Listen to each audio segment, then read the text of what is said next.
I spent the spring of 2011 studying abroad in Bulgaria. People always ask me where in the United States I was from. No one ever knew where Nebraska was. A Russian friend of mine, to my shock, said he did, but then added, "Yeah, it's by New York, right?" After many failed attempts at describing what made Nebraska special, in frustration I ended up explaining that we have more cattle than people.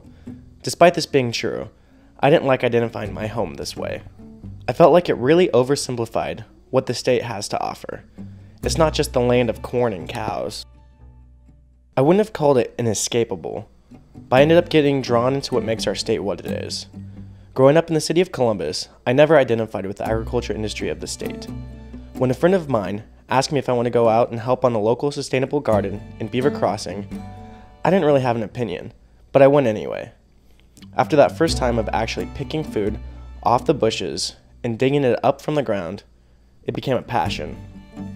A few friends and I now work out on the farm every Wednesday afternoon and then help cook a gigantic meal with fresh food from the garden. I can't even begin to express how good and fresh these vegetables are, especially when they are cooked by a woman who's been doing it for over 30 years. I used to think that I didn't like a lot of vegetables. Turns out, I just don't like them from cans or frozen bags. It's become much more than gardening for me though. When I was given a chance to make a documentary, I knew that I wanted to somehow incorporate my new passion and admittedly romanticize a view for local agriculture. I didn't know why I had to, and I didn't know where it would take me. I was still new to the community, but everywhere I turned, I found incredible, passionate people that were all more than welcoming to a newcomer. I started off with not much more than a curiosity, a camera, and the knowledge that I had to pass this class to graduate next month.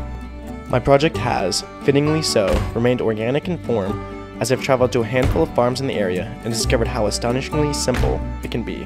I can't stress enough that this documentary isn't meant to be persuasive. It's merely a reflection of my personal journey through something new that was captivating me and me trying to figure out why.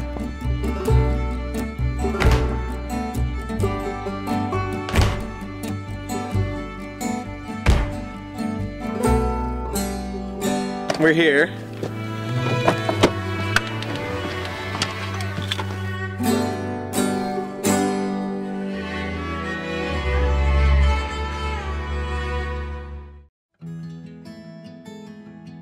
I'm going to start off and assume that you know nothing about local sustainable agriculture, just like I didn't. The first thing you will notice is the passion. It's contagious. I mean, that's why I'm here now telling this story. Ross Broccoli, not spelled like the vegetable, is one of any farmer that demonstrates this. The guy's from Lincoln, did comedy in New York with some of the greats like Louis C.K., David Cross, and Janeane Garofalo. He then went on to make a ton of money doing commercials with Holiday Inn. Yet he's just outside Lincoln now, working a small herd of goats, chickens, some llamas, and some vegetables. I knew as soon as I started this documentary that this would be a guy that I wanted to talk to.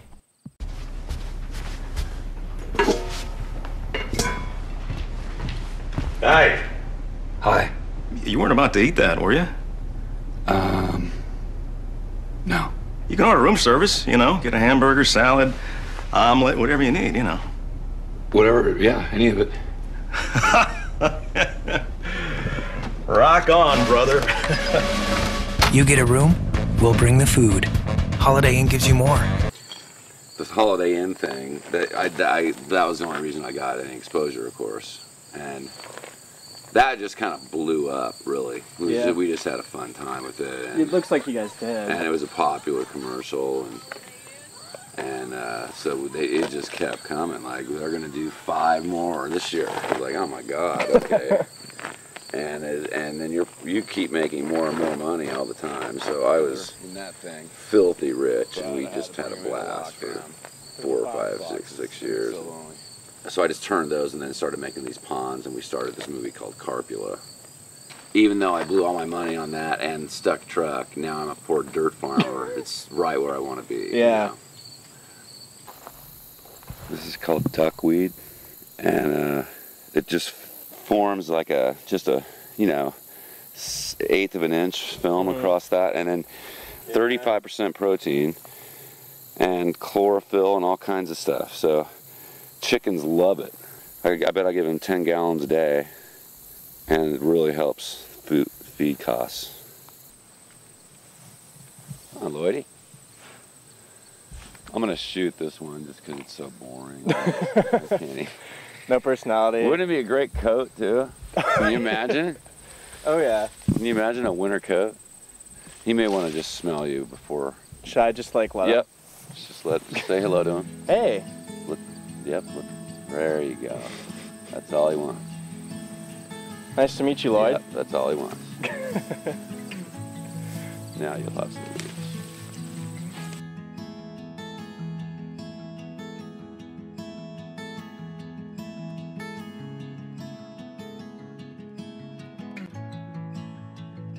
Northeast of Ross and Lloyd's place is Everett Lundquist and Ruth Chantry's Common Good Farm. In contrast to Ross, Everett takes an almost spiritual approach in his connection to the land and the work. He explained everything so simply. We're building the soil over the long term. A lot of times with the chemical fertilizers, they're actually depleting the soil in the long run. Like if you take away the chemical fertilizers, the soil is dead. The soil is, void of any type of fertility. Whereas an organically managed, biodynamically managed soil, you're adding things to the soil. The paradigm of chemical agriculture is feed the plant. The paradigm of organic biodynamic agriculture is feed the soil, and then the soil feeds the plant. Everett is ahead of the curve in that their operation is biodynamic. To be biodynamic, a farm has to fulfill organic requirements as well as other stipulations like setting aside 10% for biodiversity acres, which allow for beneficial insects like ladybugs, praying mantises, and predatory wasps. Modern technology's answer is biotechnology. You take a gene out of a virus and you insert it into a corn plant. Very artificial, nothing natural about it. And every cell of that plant becomes a toxin producer. And so the worm goes into the corn and eats the tissue of the plant, and it gets killed. One caveat all the farmers mentioned is that organic farming is not easy. It is more work intensive than an industrial model. It's worth it to Everett though. No, mostly we're just trying to kind of advertise for biodynamics that there's a health benefit for the people, from the food, but there's also a health benefit for the soil and the earth. If people look around with astute eyes, they're going to start seeing that signs that the earth is failing. In my opinion, the earth's in the hospital at this point. Yeah.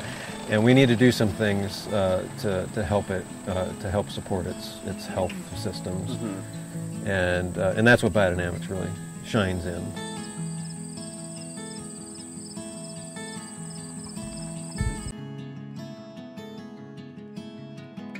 If you couldn't tell yet, the second thing I noticed, after the unifying passion, was the diversity. From Ross's carp ponds to Everett's spiritual approach to the land. The next place I wanted to go was where the local food was sold. This took me to the Old Cheney Farmers Market.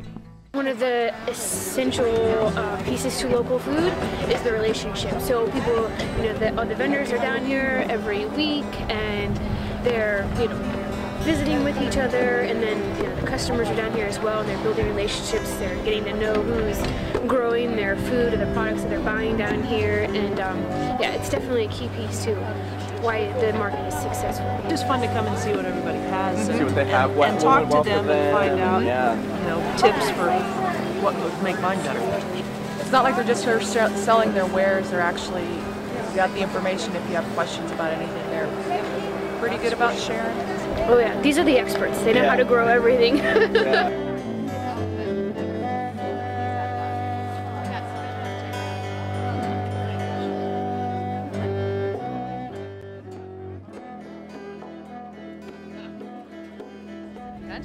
At the market, I was able to meet Mary and ask her if I could come out and visit her and her husband Ben's bison ranch. I had no idea when I started this documentary that I would have the fortune to be able to visit a ranch with the animals that I had romanticized before I even got involved with farming. So much so that I even have a tattoo that Mary and Ben were all too eager to have me show their herd. With the buffalo. With the buffalo. Yeah, absolutely, there you go. They're so majestic, just very amazing creatures as far as their survivability out here. They've been here for many, many, many years longer than we have, and so they've learned how to survive the winters here. It was reassuring to find out that I wasn't alone with my infatuation with the animal and my growth into appreciation for sustainable ag. Having grown up in the larger farming mentality, I grew up, everything was sprayed.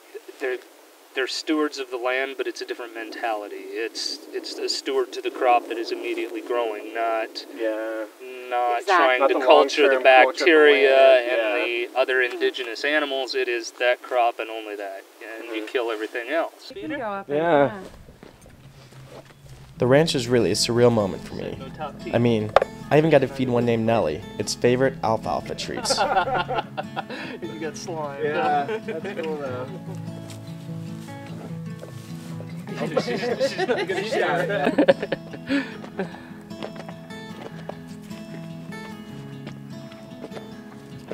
Stick that tongue out once.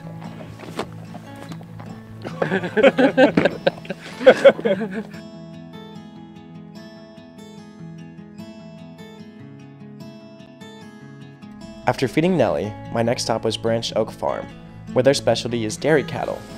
I got to see the milking firsthand, and then just 2 doors down, I got to see their cheese processing facilities. The cheeses we make here are very labor intensive. We can't make cheese that puts us up against Kraft because they've got it figured out. They got the mass production down and they've got the economies of scale and all that. Sure.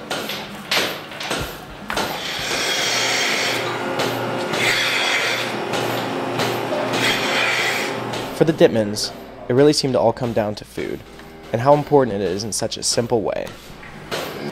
Yeah, what would life, liberty, and the pursuit of happiness be if you can't choose what you eat?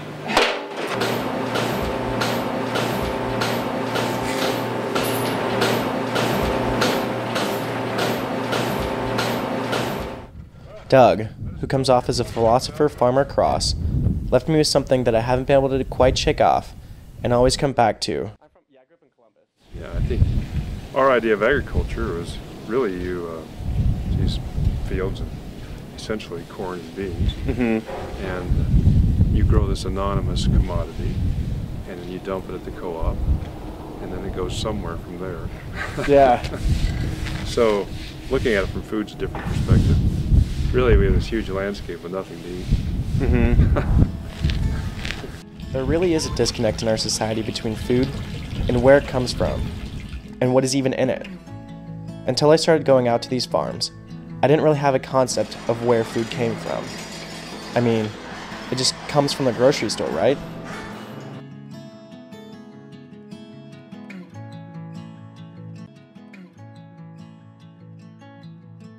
The next and last person on my farm tour seems she would have agreed with Doug. But I think it's important to get this out to people so they realize, the most important thing is, and I say this a lot, and you've probably all heard it, you have a lot of power as the consumer to change things. You do not have to buy into these industrial models and eat that type of food. So, you probably can't stop the war in Afghanistan. And you probably can't do a lot of things, but you eat every day, and how you eat and what you choose to eat is huge. One of the most refreshing and interesting things that I saw on all my trips out to the various farms was the community. These people are all in the same business, but it's not a competition. They help each other out and form partnerships. At no place was this more evident than Liz's. While I was on her farm, I was able to meet her former intern Kelly, Mark, a neighbor who was helping for the day, Larry, her business partner, and 2 graduate students from the university who are doing research on bird songs. We had kind of just a roundtable discussion as the people told me why they were there. I found out that there are twice as many species of birds and twice the total amount of birds on organic farms as opposed to the standard industrial model. And these birds are then eating more insects. With this being the last farm that I visited, I asked Liz to sum up her farming philosophy, and after spending several afternoons with many of the other farmers, I think most would agree. Well, all I could say is I feel that this is great honor for me to take care of the earth. and this is something that I've always wanted to do. It's definitely a challenge. It can be lonely, it can be hard work. I think that the people who are out here trying to do this are doing the best job they can. You have different philosophies, different ideas of how to make profit, but I feel that this is a great thing that I've been entrusted with, taking care of our natural resources for our next generation. And I don't know any better job than what I'm doing now. So I guess that would sum it up. That's good. Yeah. Thank you.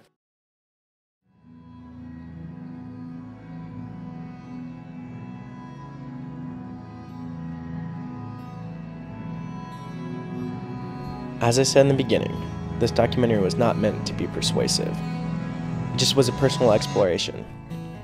I have a hard time expressing how my travels to these farms and my work over the past 4 months has been much bigger than me playing with llamas and bison. It has been there in the back of my mind the whole time as I've prepared to graduate and struggle with what that means, as well as many of the same questions I had as a college freshman. Questions about love, happiness, friendship, the future still remain uncertain, but this documentary has given me something. With its completion, I've moved forward. I've penned the final lines of the chapter. My questions are not easy ones that can be answered in as few pages as have been written. But with going out to these calm, beautiful places, talking to these unbelievable people who seem to have it figured out, standing there and working on much more than an assignment, I've learned, I've grown, I feel on the right path. I still don't know the answers, but that's not the point. It isn't finished yet.